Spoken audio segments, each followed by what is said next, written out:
Just another ordinary day on June 7th, 2022 at the Hillsboro County Jail in Florida. Until the unthinkable happened. And the craziest part? It's all caught on camera, leaving us stunned, watching in disbelief. These are female inmates putting on a show for the cameras. In January 2019, a fight breaks out in the women's section of the Pineal County Jail. It happens in Cell Block C, and it was the result of weeks of rising tension between inmates. Jasmine, who many believed was a snitch, had been getting special treatment from the guards. Well, that made a lot of women angry. Now, this inmate, simply known as Jasmine, was seen talking to officers, and she'd get extra food, more toilet paper, and better supplies than others. Most inmates wouldn't trust her, believe she was reporting what others said and did. Then it got worse as she started handing out toilet paper to other inmates like she's in charge. Well, that was the last straw for many of them, especially for another inmate named Amber. Amber had been watching her closely. She didn't like how this snitch acted. Amber usually kept to herself, but she had warned others that this couldn't go on much longer. And then one afternoon, the snitch was walking up the stairs when Amber stood up and followed her. She didn't care that there were cameras here. When the snitch gets to the top of the stairs, Amber steps in her way, and before other women could react, Amber hits her. The punch came fast and hard.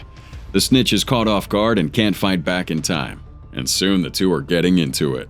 The pod quickly turns into chaos. Some inmates run to join the fight, others try to break it up. People are yelling, chairs getting knocked over. The whole block's out of control.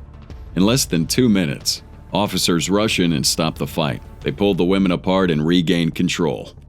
Now, Amber's taken to segregation, a separate area for inmates involved in these types of fights.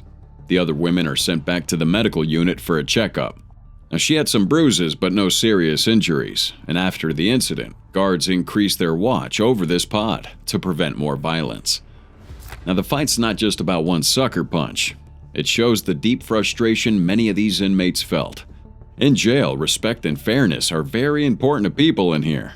When someone's seen as a snitch or getting special treatment, it can lead to real trouble. The pod may have quieted down after that fight, but the tension was still there. June 7th, 2022. Inside the Hillsboro County Jail in Florida, everything seemed normal at first. But what happened next would be anything but normal. What makes this crazy is that it's all caught on camera. And the footage shows that Deputy Lillian Jimenez is standing in a restroom doorway, just doing her regular duties. Suddenly, this inmate named Bridget Harvey sneaks up behind her. In a quick and terrifying move, Harvey throws a twisted pillowcase around the deputy's neck and tries to choke her. The whole situation turns dangerous, a regular day turning into a life or death moment right in front of surveillance cameras. Now, this wasn't on impulse, it was a planned attack. Harvey had reportedly tricked Deputy Jimenez by pretending another inmate needed help, and when the deputy responded, Harvey made her move. Later, jail staff found out that Harvey had even sharpened a plastic comb into a weapon using her teeth to create points on both ends. That right there shows you how calculated and serious the attack was. And for a moment, it looked like things could turn tragic. But then something completely unexpected happened. Many other inmates would rush in, not to join, but to help. They would fight Harvey off, pull the pillowcase from the deputy's neck, and hold her back until emergency staff arrived. It's pretty wild. People who were often seen as dangerous or violent acting as the heroes that day. Makes you pause and think. Maybe some people are being rehabilitated.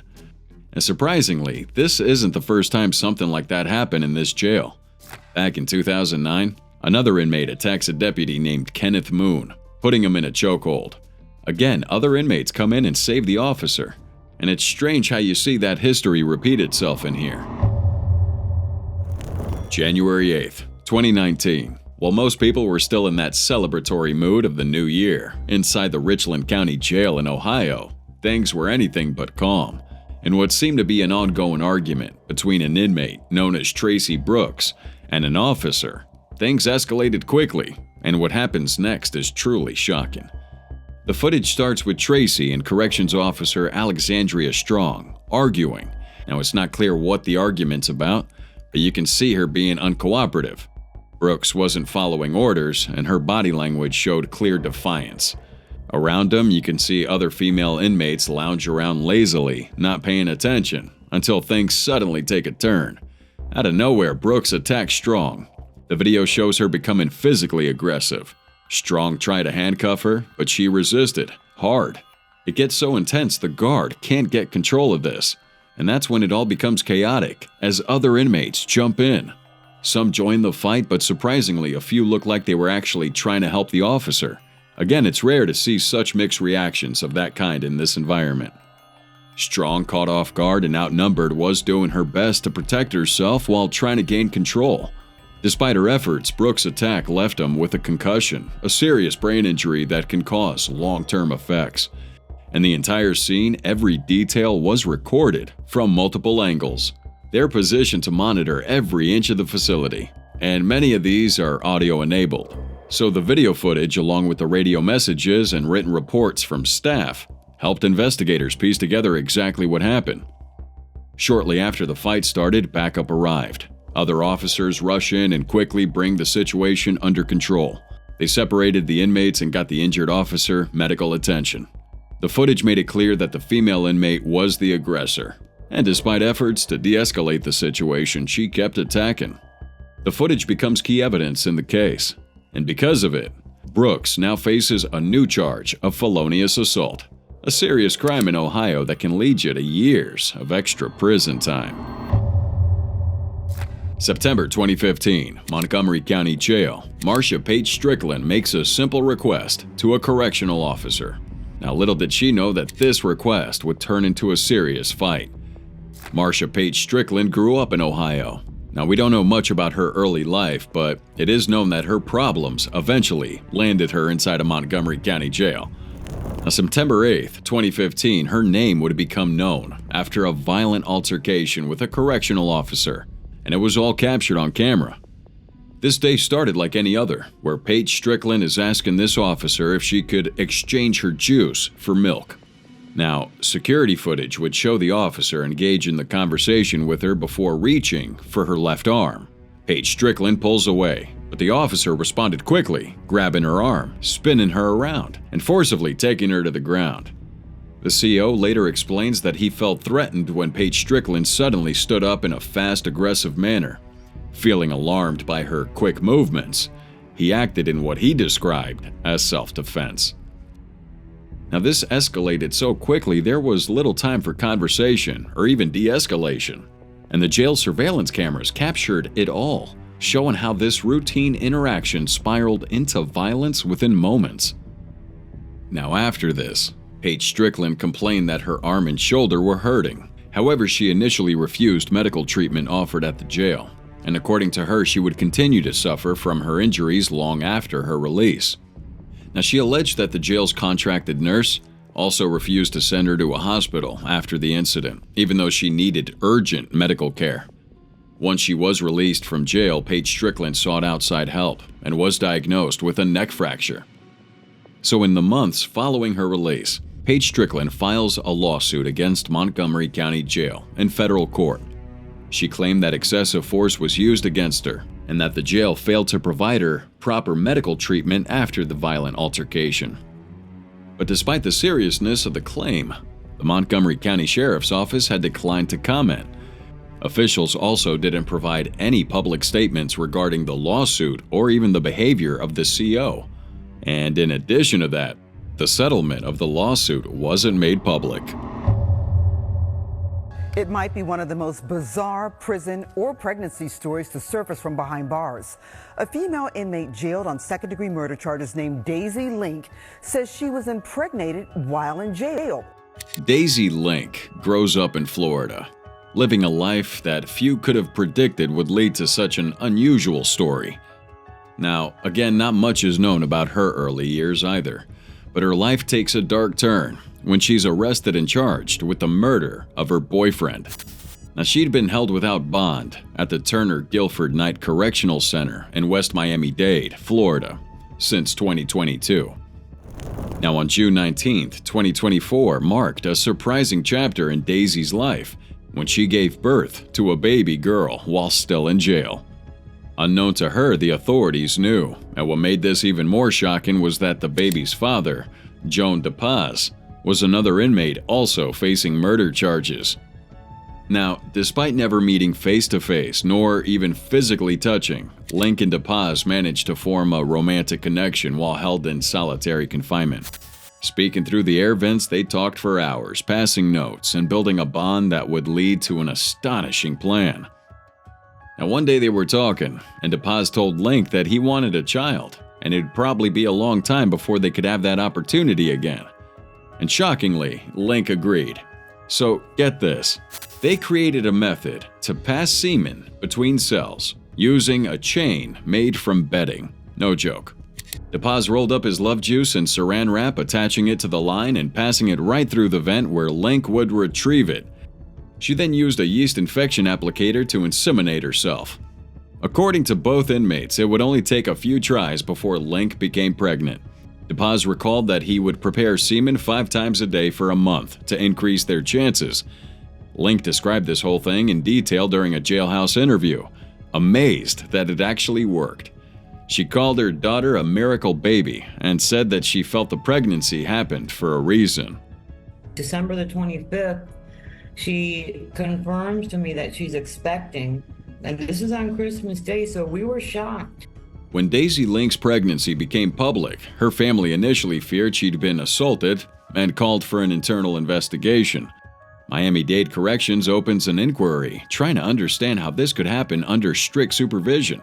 And Dr. Fernando Ackerman, the medical director at the Fertility Center of Miami, explained that while the chances of a pregnancy happening under such conditions were extremely low, they weren't zero.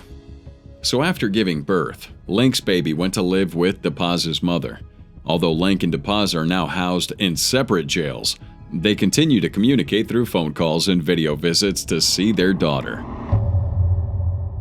In November 2008, something troubling happened within a holding cell at SeaTac City Hall in Seattle, Washington. Surveillance captures King County Sheriff's Deputy Paul Sheen, 31 at the time, engaging in a violent altercation with Malika Calhoun. What could have led to this extreme situation? So Calhoun was brought in by the police for questioning related to a car theft investigation. She wasn't carrying any weapons, and she didn't pose any threat to anyone. When the girl entered the holding cell, she was asked to remove her shoes. In an act of frustration, Calhoun kicks off one of her shoes toward the door, and it kinda hit Sheen. However, this 31-year-old King County Sheriff's officer responds with some extreme and unnecessary violence. He storms in with another deputy and violently attacks Calhoun. The video shows Sheen kicking her, slamming her into the wall and floor, punching her in the head, and even pulling her hair. It was pretty brutal, and it was all caught on camera. Idiot. Now, what makes this even more disturbing is what the officers seem to be trying to do. Reports said that they led the girl into a small room, possibly a restroom, where they thought there were no surveillance cameras. Seems that they wanted to avoid being recorded, so they probably assumed no one would ever see what happened. They were dead wrong. There was a camera in that room. The entire assault was recorded. The footage was later released to the public, and the people were shocked. It clearly shows this deputy using excessive force on a teenage girl who was already in custody and not resisting. Kinda looks less like law enforcement and more like bullying, or possibly abuse. Deputy Sheen was charged with 4th-degree assault, a criminal offense. Now, he pleaded not guilty. Not surprising coming from a guy who was already convicted in 2 previous police shootings, one which was fatal. Now, those incidents were ruled as justified, but this time, the video evidence was hard to ignore. But get this, even with that video, 2 trials ended in a deadlock, as the juries just couldn't agree on a verdict. Well, eventually the prosecutors gave up and decided not to try him a 3rd time.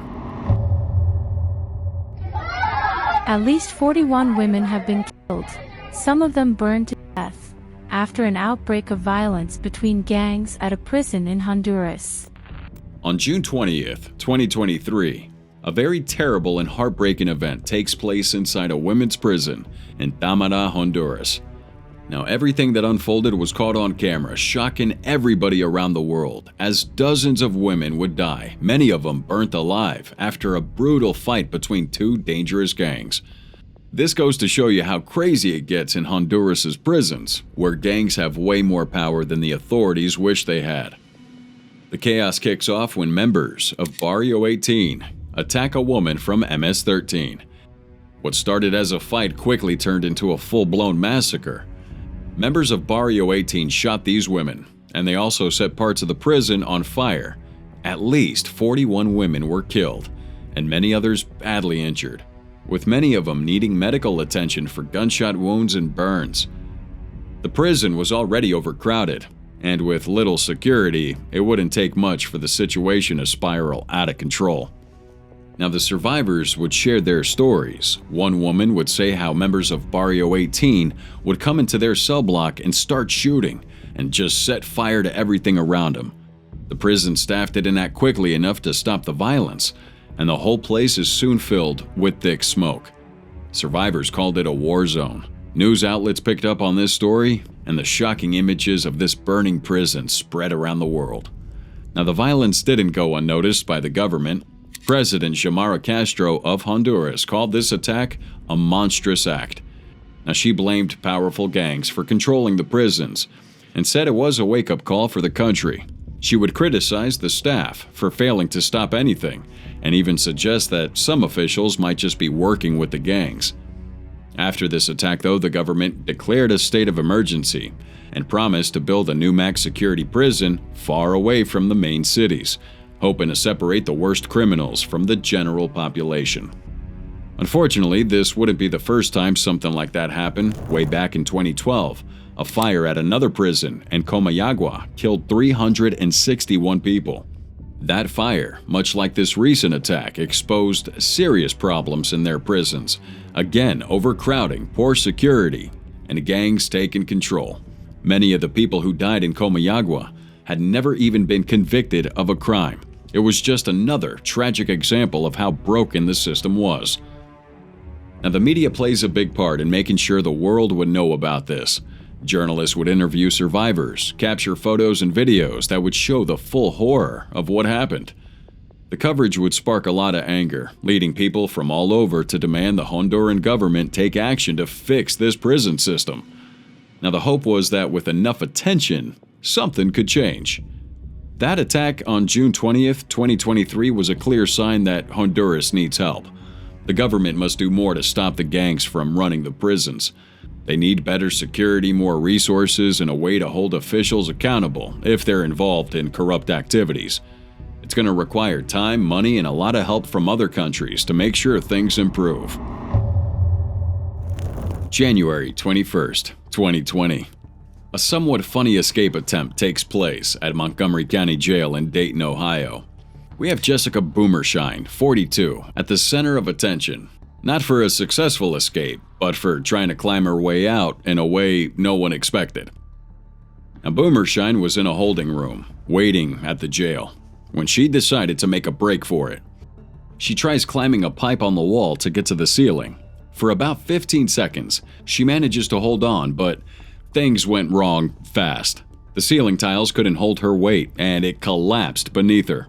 She falls straight to the ground, and to make everything worse, she ends up in a trash can, her pants halfway down her legs. Can't write this stuff. Deputies quickly rush in to grab her and make sure she doesn't escape. And what makes this perfect is that it was all caught on security cam, showing it all from the climb to the ungraceful fall. And before this escape attempt, though, Boomershine was facing some serious charges. Now, she'd been accused, along with an accomplice, of kidnapping and assaulting an elderly man in Miamisburg. They allegedly broke into his house, hurt him, and forced him to take money out of his account. After that, they would drive him around and eventually leave him near a waste facility, where he was later found, badly injured but alive. So after her failed escape attempt, now she's hit with charges of escape and property destruction for damaging the ceiling. And her attempt, though reckless, would show just how far she was willing to go in her desperate situation. Really shows us how unpredictable people can be when they feel trapped or confined, right? It's easy to see how someone might be driven to escape, even if that plan is poorly thought out, like Boomershine's. But while her actions were clearly not well planned, It gives us rare funny glimpses into what can happen when someone tries to break free from jail. September 14th, 2018. The Waukesha PD in Wisconsin dealt with this unusual situation that again shows how unpredictable police work can just be. A woman named Amber Gonzalez, 30 years old, weighing about 97 pounds and about 5'1", manages to escape from police custody. Now she does this by slipping out of her cuffs and walking right out of the station. Now earlier that same day, Gonzalez was arrested at the Baymont Hotel on Eastmoreland Road. Police said that she had stolen a cell phone from a hotel housekeeper's cart, and when officers searched her, they found a glass pipe, often linked to drug use. So they arrest her, take her to the department, put her in a holding cell, and just handcuff her to a wall. Surveillance would show Gonzalez trying hard to get free. Now, she was using her phone from time to time to arrange someone to pay her bail, but in between, she kept struggling with her handcuffs. Now, the cuffs were put on as tightly as possible, but she still manages to slide her hand out of one cuff in under a minute. Once she got free, she finds a set of keys hanging on the door handle inside the station, so she takes them, unlocks the door, and walks out. She crossed through nearby yards and makes her way to a gas station. There, she meets up with James W. Humbert, a truck driver she'd met about 2 weeks earlier.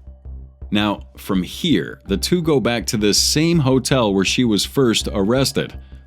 Humbert later told police that he had agreed to give Gonzalez $80 for a half an hour of fun. About an hour after she escaped, police got a tip about her location.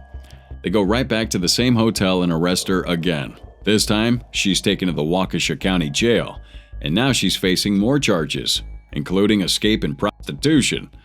But after this escape, the Waukesha PD reviewed their security procedures and sort of made improvements. They said this kind of incident had never happened at that station before, and they wanted to make sure it would never happen again. She managed to slip out of her handcuffs in the back of a police car, obtain an AR-15, and opened fire on sheriff's deputies, according to local police. August 12th, 2022. A quiet afternoon in Grady County, Oklahoma, until it turned into a scene straight out of a movie. A woman in police custody had somehow slipped out of her handcuffs and gotten a hold of an AR-15 from inside the police car and started shooting at deputies. Man, the craziest things can happen just in transportation. But this one starts with deputies called to check on a woman who was acting strangely. Witnesses said that she was crawling around in a yard and barking like a dog. When deputies arrive, they find 36-year-old Rachel Zion Clay and decide to place her in protective custody. So they handcuffed her and put her in the backseat of the squad car while they stayed outside to talk with nearby residents. But what the deputies didn't realize was that Clay wasn't done causing trouble. Somehow she managed to slip out of her cuffs and then crawl through a small opening between the back seat and the front. And that's when things take a dangerous turn. Inside the front of the car was a locked console, clearly marked with the word gun. Clay finds the release switch, opens the console, and grabs an AR-15 style rifle. Incredibly, she figures out how to load around into the chamber, switch the safety off, and then just fire the weapon, all from inside the patrol car. So the moment gunfire rang out, chaos followed. The deputies who were still outside were now completely caught off guard. Their body cams capture their shock. One deputy shouts that he got hit, grazed with a bullet. A civilian nearby was more seriously injured, taking a bullet to the chest. He was rushed to the hospital and survived. Fortunately, the deputy's injuries were also minor. Got a civilian here. What the heck? As everyone scrambled for cover and called backup, more shots are fired. Clay remained inside the car, refusing to come out. For over 3 hours, police negotiated with her. Eventually, they had to bring in an armored vehicle and special equipment before she finally surrendered. Now, during that whole time, she would scribble some disturbing notes inside the car, showing she was in a deeply unstable state of mind. Experts say that in rare cases, people with smaller wrists can slip out of cuffs, especially if they're not double locked. And while the gun was supposed to be secure, its location was clearly labeled and too easy to access, especially for someone determined to cause harm. In the aftermath, though, the Grade County Sheriff's Office admitted that mistakes were made. They've promised to make changes. They've removed the gun console from the car, and they're planning to move their weapons to safer, hidden spots. The officers have to go through more training now, especially on how to monitor people in custody better, even during something as routine as a welfare check. Clay now faces 3 serious charges of shooting with intent to kill, and her bond has been set at $1 million. Interestingly, at her first court appearance, she didn't have a lawyer, and officials haven't been able to contact her for comment. What makes this even more unbelievable is that every moment was recorded, from body cams to the patrol car's internal camera. There's no guessing what happened. It's all right here on video, to the last bullet fired. And finally, we arrive at June 24th, 2012. Just a routine jail booking in McAlester, Oklahoma, quickly turning into a shocking moment that, again, was all caught on camera. The video shows a woman in handcuffs, a police officer with a taser, and a situation that spirals out of control in just a few seconds.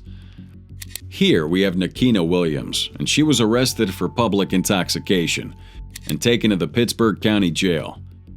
So while being processed, she would get into an argument with Officer Sterling Taylor Santino.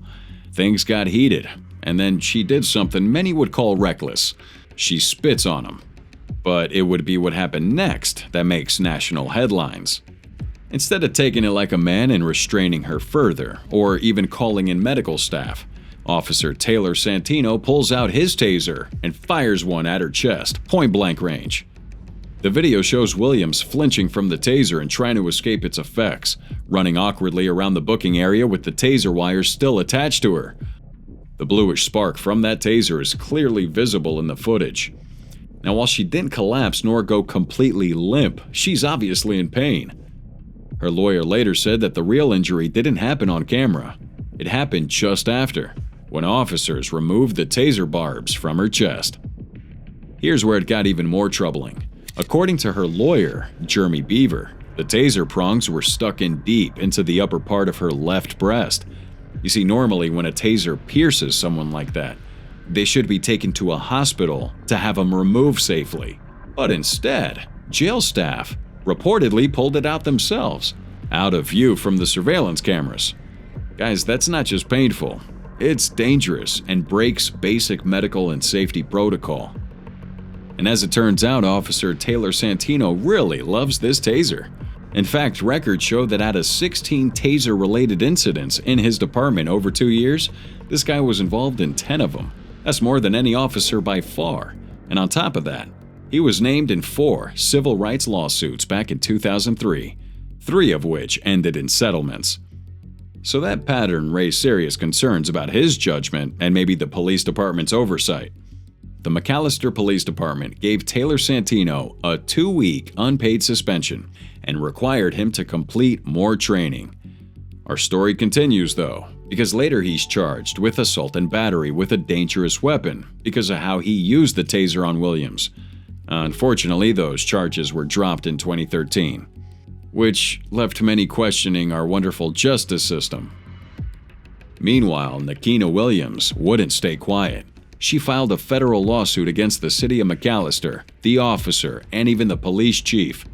She was asking for $2 million in damages, claiming that her civil rights were violated and that she was treated with excessive force. Her legal team points out that Santino's past behavior should have been a red flag, and that the department had failed to prevent this kind of situation.